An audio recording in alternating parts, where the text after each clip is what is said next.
Hi everybody. I want to do a review of one of my favorite anime of all time. It's called Perfect Blue. It came out in 1997. And I think it originally was supposed to be a live action movie, but they made it into an anime because they run into money problems. Apparently, in Japan, it's cheaper to make animation than it is to make a live action. I don't know. But I'm glad they made it into an anime because, Japanese shine at making animation and they pretty much suck at making live action movies. So I'm glad they made an anime out of it. It's a very very special movie, and it has it has a lot of fans, especially in Hollywood, because a lot of Hollywood producers copied a lot of aspects of this movie recently. But I'm not gonna go into that. If you watch the anime, you're watching the original. So, it's a great movie with a unique plot twist that I will reveal now. So you better stop listening if you haven't watched the movie. So go watch the movie wherever you can get it, and then come back and listen to my review, because if you have watched the movie, if you have watched the movie only once, I'm pretty sure you will not be able to get it. It's one of those movies that you have to watch twice. Actually, I've watched it like 20 times and I'm still struggling with explaining it, but I'll try.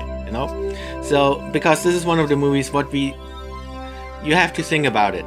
It's a little more difficult to understand what's actually going on, because it's a very psychological movie. You could say it's psychological horror. Yeah. So not everything we see in this movie is what's actually happening. So you have to think about it a little. So anyway, now I'm going to try to explain what's actually happened in the movie, and I'm going to assume that you have watched the movie at least once. Please do, because if you haven't watched the movie, and if you continue listening now, it's gonna spoil the movie for you. So watch the movie first, please do. And also, if you haven't watched the movie, none of what I'm saying is gonna make any sense. So anyway, a lot of people who have watched the movie explain it by saying that Rumi Hidaka, please excuse me if I'm not pronouncing the Japanese names correctly. So anyway, a lot of people explain it by saying that Rumi Hidaka, the agent of our protagonist,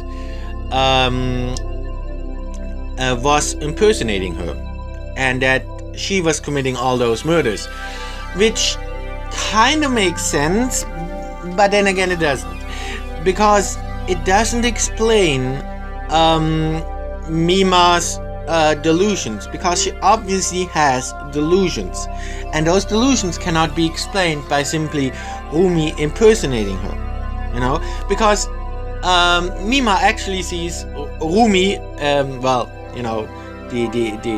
when Rumi is impersonating her, she actually sees Rumi flying on rooftops and stuff like that, So when we see Rumi flying on rooftops, that obviously must be Mima's delusion, right? There are also other aspects where it has to be Mima's delusion. For example, Mima sees Rumi talking with the other people, and the other people, with her other people at work, and her other people at work, they recognize Rumi as Mima, as her. So how is that possible? Because Rumi obviously looks very different than Mima. She can wear her makeup and stuff, but that will not make her look like Mima. Yeah, especially to other people. So all of this has to be, well, not all of this, but a lot of it, much more than we might think, has to be Mima's delusion, and also Mima is imagining herself committing those murders. If it was really just Rumi who committed all those murders, why would Mima see herself as having committed all those murders? And she even finds all the bloody all the bloody tools and bloody clothes in her closet. So okay, well, you could say that maybe Rumi put them there, but that doesn't explain why she sees herself as having committed those murders, you know. And then she faints, and then she's suddenly somewhere else, you know. So all of this cannot be explained by simply having Rumi being the only culprit here, and you can't explain it by simply having Rumi committing all those murders, because obviously a lot of what we see, one way or the other, is Mima's delusion. But just how much of what we see is Mima's delusion? Well, actually, a lot of what we see is Mima's delusion. And this is what most people don't realize. Actually, most of what we see in the movie is Mima's delusion. And it goes so far that her real name is not even Mima.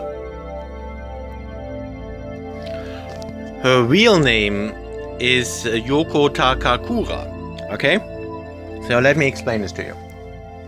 The movie has a kind of inverted reality, meaning that everything the movie portrays as real is actually Mima's delusion. And her real name is not Mima, her real name is Yoko. Okay? And everything we see in the movie is actually, let's put it, the movie shows us Yoko's delusions, okay? And everything that in the movie and in Yoko's delusion is portrayed as reality is actually Yoko's fictitious delusion. Whereas everything that we see as fictitious is actually reality. Reality and fiction are inverted, because everything we see is Yoko's delusion. And in Yoko's delusion, reality and fiction are inverted. So everything we see as the fictitious movie is actually the reality. That is one of the only times we actually see reality. There are only two times when we can see outside of Yoko's delusion and when we can see reality. One is when we see the movie, because the movie represents reality. I'll get into that in a second. And another is at the very end of the movie.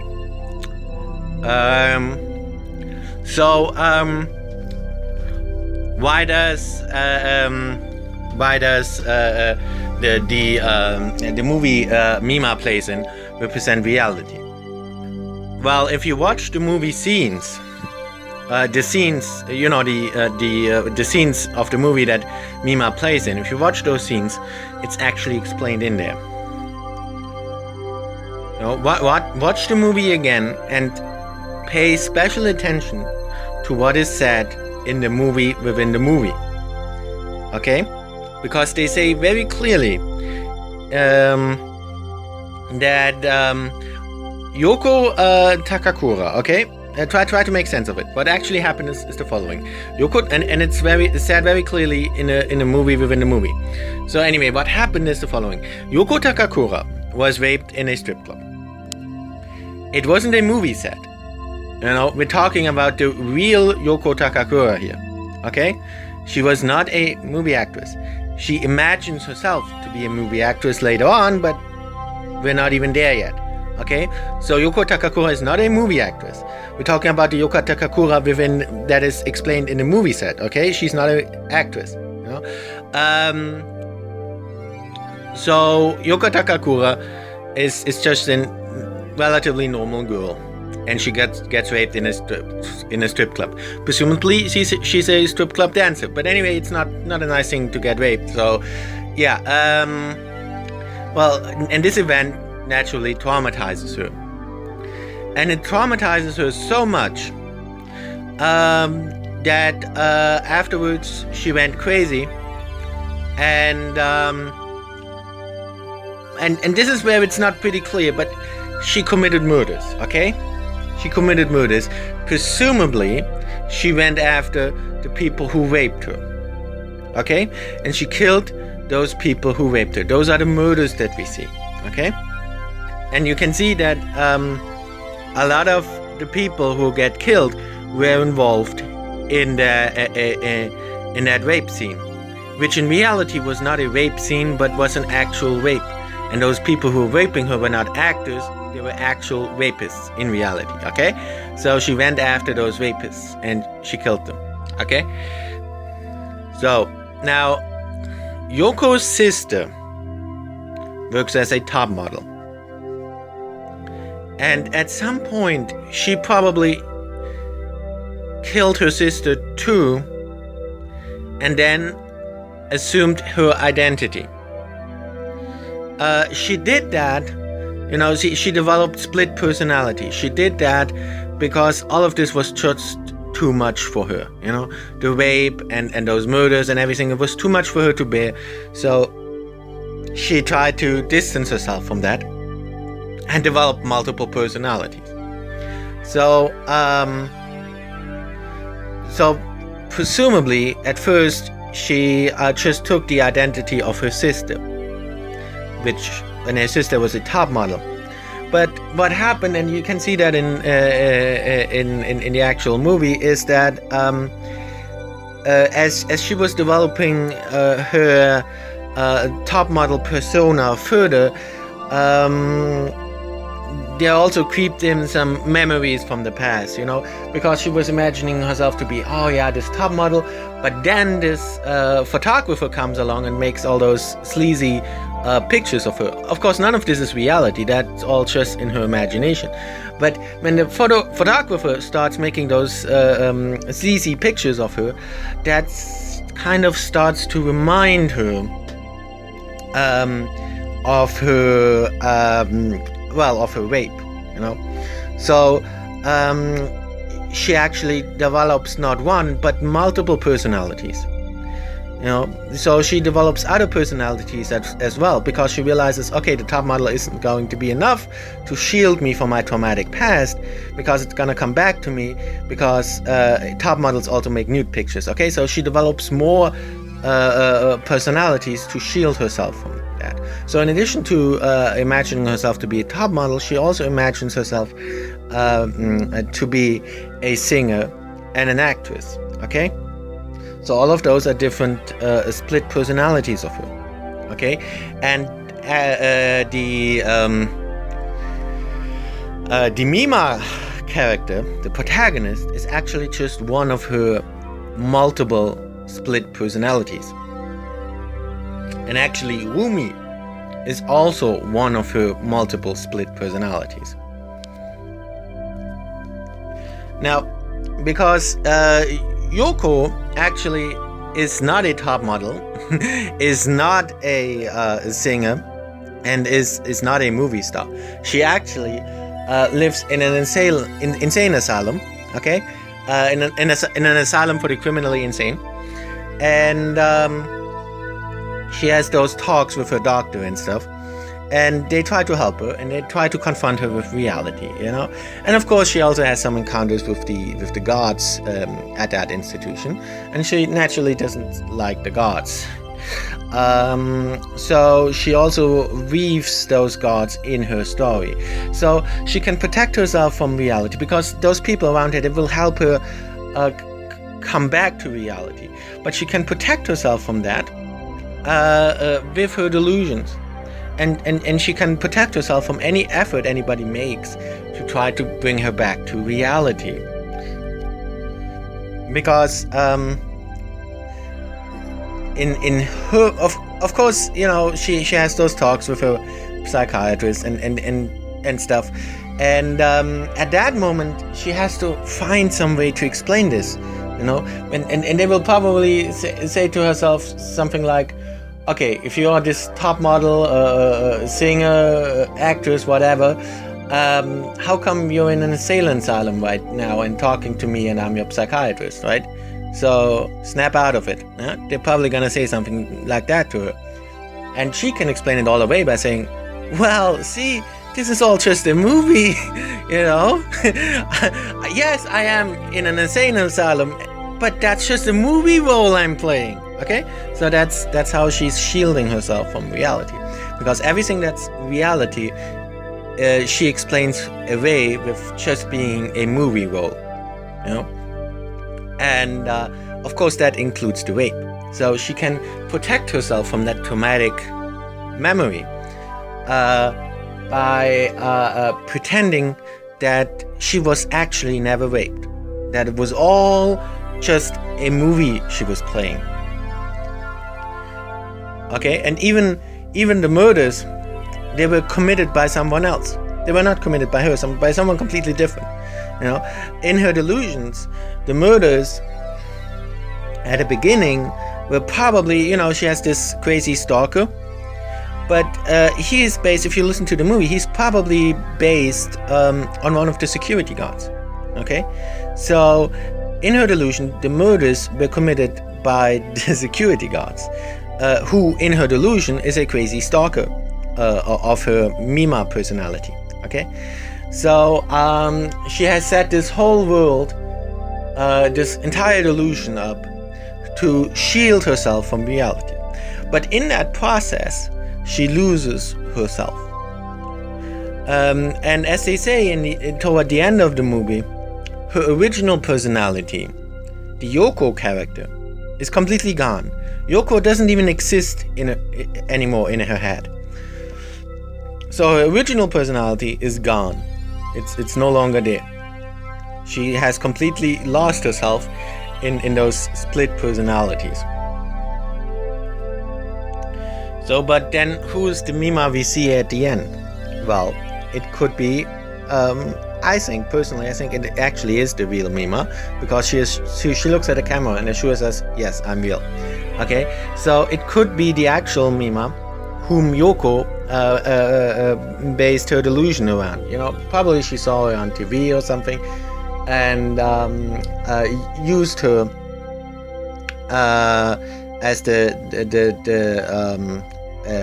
basis for her delusion, for her delusional Mima character. Okay, but of course Mima is not the only split personality she has. It's only one of several. She also has Rumi, and she also has the top model personality, which is based on her sister. So by now I actually think that the real Mima we see at the end is a completely different person that she just used as an inspiration for her delusional Mima character. Okay, and Mima probably hears of that, and she has pity for her, so she wants to see her. Of course, it could also be that Mima is her sister. That was also one of my series, but she killed her sister, so her sister couldn't be alive at the end, and also her sister's name is a different name. Her sister's name is not Mima. It's actually mentioned in the movie what her sister's name is. So I think that the real Mima is actually nothing like what we see in the movie. The real Mima is just a famous person that Yoko used as an inspiration for her for one of her personalities, one of her split personalities. But there is also another explanation, and this comes actually from the director. I watched an interview with the director, and the director says that the message of the film is that going through what is real and what is not, one feels confused and like one is losing it. But that after going back and forth, between what's real and what's not. One eventually finds one's own identity through one's own powers and finds the place one truly belongs, and that no one can help you do this but you yourself. Okay, so that's basically what the director says in an interview. And this is also kind of reflected in that final scene with the real Mima. Okay, so because everyone experiences tough times in life, and there are two ways to deal with the insanities of life. One is by avoiding the painful realities of life, and the other is by facing them and learning from them and becoming confident through them. So in that sense, maybe Yoko and the real and confident Mima are really the same person, that with the same experiences in the same past, they both experienced adversity and tough things in their past. It's just that the way they approach them is different. If the real Mima, because if you watch the end scene, the real Mima appears very confident. Okay, so when a person like that, and the real Mima is very accomplished too, and a lot of people seem to think that famous people, they just got their fame handed to them. No, they had to work for it. Usually it is like that. Okay, there's some exceptions, like, I don't know, Justin Bieber. But usually if somebody is very accomplished, he had to work for it. And he also experienced adversity, and he experienced difficult times. It's just that those people are usually very confident.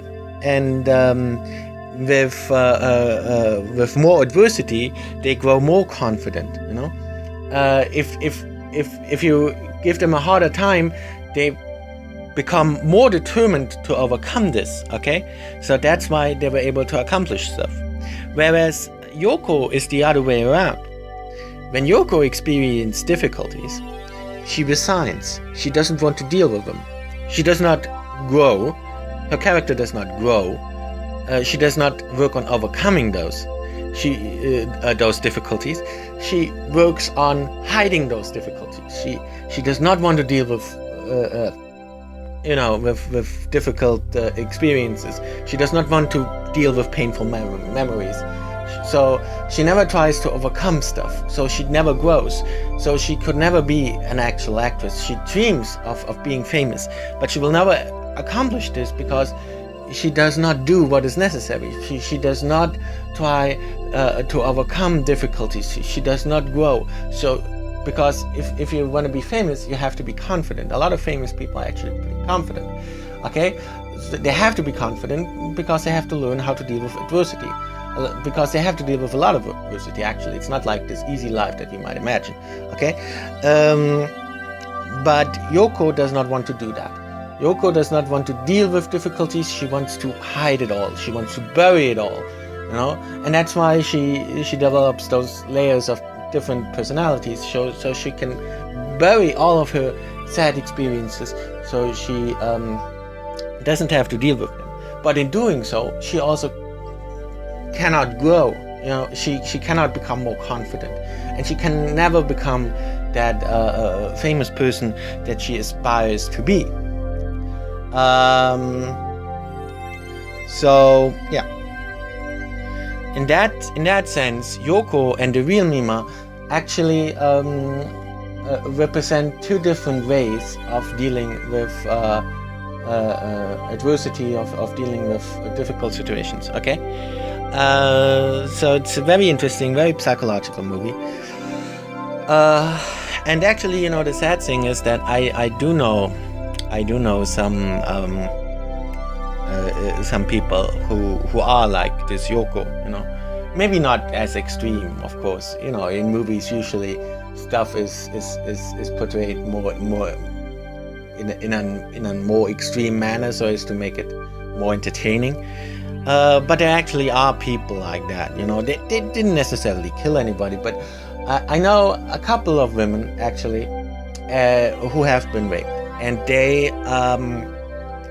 usually it depends on what kind of. Well, I also know some women who have been raped and they didn't let it destroy them, but they also had psychological help and stuff. Okay, so but if a woman is raped and she does not seek professional help, then most of the time it's very hard for her to deal with that. And I actually know many women who became kind of like that Yoko person. Okay, not as extreme. They didn't go around and commit murder, but some of them even, in a sense, developed a split personality. Okay, so as to bury their sad experiences. Okay, and they develop various personality disorders. So and those personality disorders, yes, they have the potential to harm other people. Okay, because somebody with a severe personality disorder, he will not. It's very hard for someone with a severe personality disorder to have any regard for other people's feelings. So yes, those people will end up hurting other people. So it's better to face, to face those sad memories. And of course, the best way to do this is by seeking professional help. Maybe at this point, I should also say that I've actually worked in an asylum for the criminally insane. So yes, so naturally I know a lot of those cases. And but the positive thing is that when I worked at the asylum for the criminal insane, a lot of patients, when they came in, they were in terrible shape, and it was really sad. But most of the people really they were responsive to treatment, and they did get help there. And it's not like a terrible place that sometimes movies make it out to be. There is no for example, yes, they did use medication, but there was a very strict rule that of course they had to follow, and they did follow, because actually all of the patients had lawyers,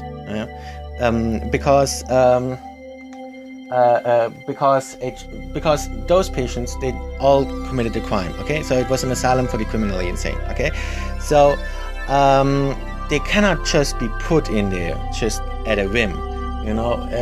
They all were there by a decision by a judge. So they all had a court hearing. That also means that according to law, and of course I live in Germany, so maybe the law here is a bit different, but according to law, they all had to have lawyers. They had to have lawyers. If they can't afford lawyers, most of them couldn't afford lawyers, so they did. A lawyer was paid for them, provided for them, and the state paid for the lawyer. So they all had to have lawyers, and of course the lawyers will also, the lawyers visited them regularly, and they will also make sure that they get good treatment and that they're treated well. So yes, they did use medications there, and they used some medications that had a calming effect on the patients, if they were like really violent. But if the patient didn't want those medications, then it was not allowed to give them those medications. They were never forced any medications, because that would violate the law, and then the lawyer, and since they all have lawyers, the nurses would get into really, really big trouble if they would put anybody on any medication against their will. So the conditions there were actually not bad, and they had all kinds of facilities and stuff, and the conditions were not bad. It was really environment, and that's the goal, of course. It was really an environment that allowed those people to heal, and that allowed those people to become a constructive part of society again, to play their role in society again, and to help, to help those people heal, to help their psychological wounds to heal, and and then after a couple of years, most of the people, they were able to lead normal lives again. So yeah, uh, of course, and this also goes for people who are in an asylum, or in an institution. You can only help people if they want help. Of course, some people don't want help, and it's difficult to help somebody who doesn't want help. You know? So I've also seen some cases like that, and I've also seen some cases almost as severe as the Yoko in the movie. You know? But these people, they don't want help, because they don't want to deal with their traumatic experiences. They have all those kinds of layers, and this is a real thing. There are people like that. They develop all kinds of layers to protect themselves from reality, and then they become completely delusional, and it's very difficult to approach them, because they really have delusions like that. If you talk to them, they acknowledge your existence, but not in the same manner. You are there, but then again, for them, you're not really there. Like in the movie, they think you're just a movie role they're playing, or whatever it is they're imagining. They cannot come to grips with reality because they don't want to. And if somebody is really like that, it's actually very, very sad, and it's because he himself chooses that. He wants that because it's easier. And if you've seen Shutter Island, Shutter Island is actually also kind of similar. Hey, maybe Shutter Island also ripped off this movie. Anyway, if you've seen Shutter Island, in the movie, also major spoiler, spoiler alert. At the end of Shutter Island, Leonardo DiCaprio's character realizes that all of this is just a delusion of his, okay? And he developed this delusion in order to protect himself from the reality, which is that his wife killed his kids, okay? So in order to protect himself from that reality, and then I think he also killed his wife. I'm not entirely sure, something like that. So in order to protect himself from that sad reality, he develops this delusion. And he knows if he doesn't snap out of it, they will lobotomize him. Okay? He's very much aware of that.